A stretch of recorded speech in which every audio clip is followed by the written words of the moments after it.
Grand final week, exciting time, always. Couple of years since you've been in it as well, so I guess there's a real sense of purpose to go and get the job done.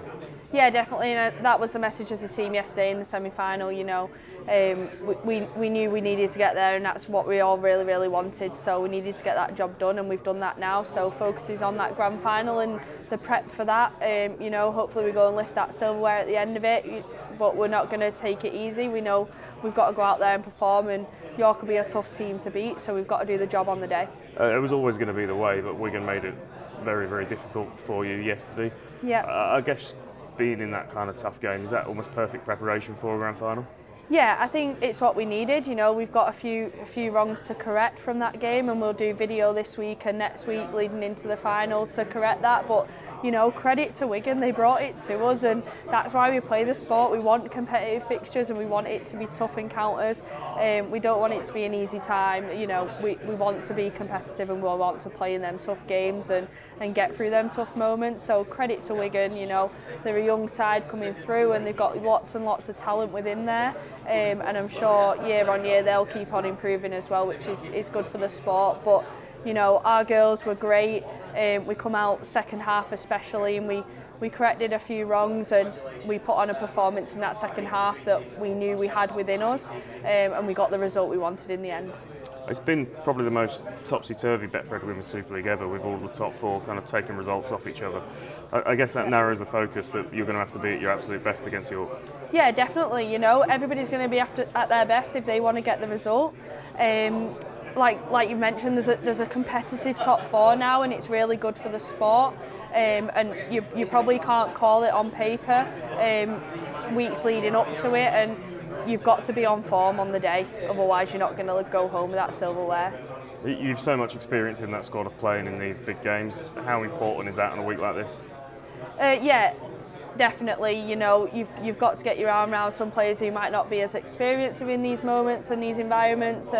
But I think collectively as a group we're quite good at dealing with that pressure, and we all have each other's backs, and we have a great group of backroom staff and coaches and off-field staff that all do absolutely everything they can to make us the best we can be and put us in our best position to perform on the day. Lindsay, grand final week, always an exciting time. You must just be really pleased to be still competing at this stage of the season. Yeah, we are. You know, halfway through the season, we were just aiming for the playoffs and aiming to, you know, do what we could this year and blood a few young players. And you know, as it's happened, we've managed to push on and beat Leeds last night. So yeah, we're just absolutely over the moon to be competing in another final. Was that game probably perfect preparation for a grand final? Was it the intensity and the speed it was played at? Yeah, it was. It was tough, wasn't it? It was a really tough game, and I think it really showed us a lot about the players that were out there, and you know, gave them the experience that especially the young ones will need to go on and play next week. You've done it really tough at times this season, losing a lot of your big name players for the whole season, or chunks of the season. Yeah. Do you feel in a way that's almost kind of fast forwarded the development of some of your younger players having to perform in that adversity?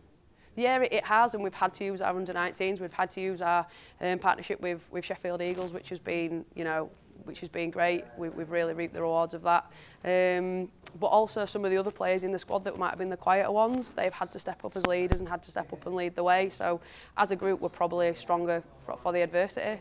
Obviously, you've been there and done it in terms of a grand final now. Does that experience kind of give you a little bit of something to kind of refer back to and a little bit of just common ground where you are? Yeah, no, it does. It really does. The shame probably is the two key factors at the grand final were Tara and Sinead, who obviously won't be there, but they're still in and out around the squad, passing their knowledge on. And yeah, you would hope that there are a number of people within that squad that will know what it takes to grind out a win. It's been such an unpredictable Betfred Women's Super League season. All the top four have beaten each other throughout. I guess that gives you the confidence that you can go and do it, but I guess there's also an element of maybe nerves that you've got to be right in your mettle as well. Yeah, no, exactly. And you know, Saints have been probably the complete opposite of us. They've had the spine pretty fresh all year, consistency, fluency, and we've been the exact opposite. So you know, they've got a lot behind them going into this, but we will have that willingness to work for each other and that grit that you need to sometimes just grind out a final. It's not easy winning one, but defending it even harder. What would it mean if you were able to do that? Oh, well, the season that we've had, you know, last year was amazing to win it, but if we could come through this and still come out the other end as winners, like, it's just testament to the players and how hard they're willing to work for each other and the club. Best of luck. Thank you.